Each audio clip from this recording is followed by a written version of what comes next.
একজন মধু নিয়েছে রাস্তাতে।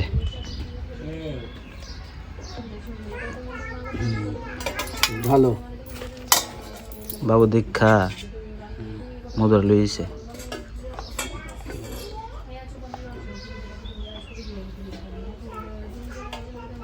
জঙ্গল থেকে আনছেন না এটা? ওই বাগান যে লাইনের ধারে ওই দিয়ে নেই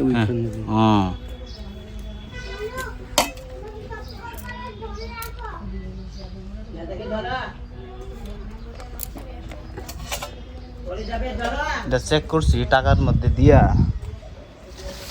টাকাটা এখন ভিতরে দিছি, টাকার মধ্যে দিয়ে নিচে আগুন ধরাইছি, টাকাটা জ্বলছে না, মধুরা গরম হয়ে গেছে। তো অরিজিনাল এটা।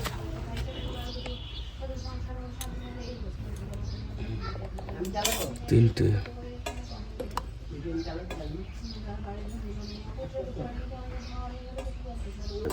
তুমি বাবু তো বাচ্চার লেগা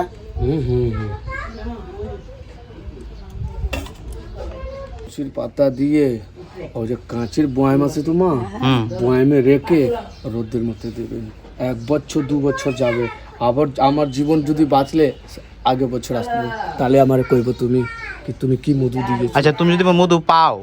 না আমি এটা কাজ করি না, আমার চুলোয় উলে ধরি তো, দেখতে পারলে ভেঙে নিই। এটাই বাংলায় আমরা দেবে। ঠিক আছে, একটু জল দাও। হ্যাঁ জলদি। যে মধু রাখছি এটা দেখো, চেক করতেছি।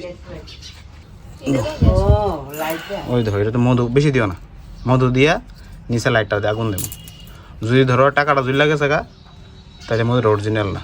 আর যদি টাকাটা না জ্বললে মধুরা উপর দিয়ে ফুটে গরম হয়, তাহলে অরিজিনাল মধু। দেই নিচে রাখো।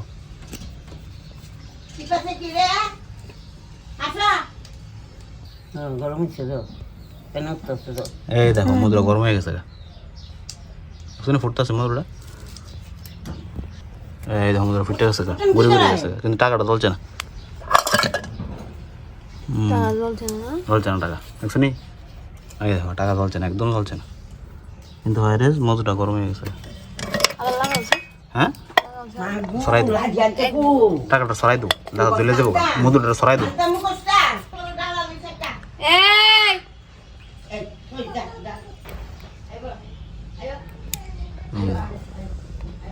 টাকাটা চলছে না, জ্বলে যাবো। হ্যাঁ কিনাটা মধু আসছিল না, এই জায়গাটা চলে গেছে, আর এই জায়গাটা চলছে না। 2.5 কেজি রাখছি 600 টাকা করে। তোমরা বলো তো এটা অরিজিনাল কিনা, কমেন্ট করবে নিচে। কমে গেছে না?